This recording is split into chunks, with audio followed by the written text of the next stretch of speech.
Гүл мен ара, ертегі, көктем.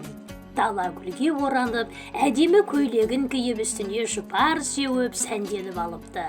Ақ, сары, қызыл түсті алуан гүлдер толып тұр, тұнып тұр. Даланың сәнін, өмірдің мәнін келтіріп тұрған сияқты. Жұпар иісі қандай тамаша.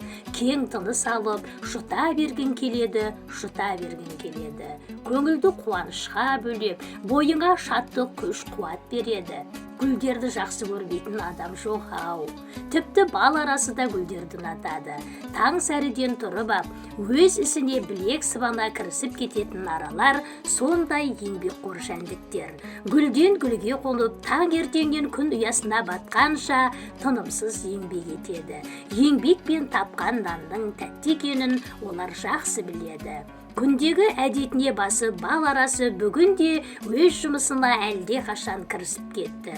Бүгін күн ашық, ауа райы жақсы, қолайлы болып тұр. Еңбегім өнімді, жемісті болатын шығар, деп іштей ойлады бал арасы. Гүлдер де оны сағына қарсы алады. Еңбекқор жанды кім жақсы көрмесін? Араның еңбекқорлығына риза болған гүлдер оларға құшақтарын жайып, күлімдеп, бастарын иіп, үлкен құрметпен қарайды. Қандай керемет! Осындай арадан күлетпейтін татулыққа не жетсін?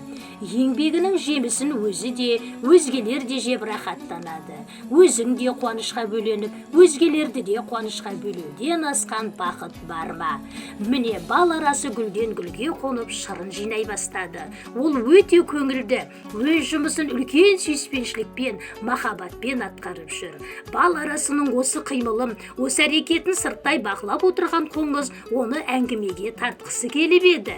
Бірақ бал арасы одан кешірім сұрап, уақыты жоқ екенін айтты да, жұмысын жалғастыра берді.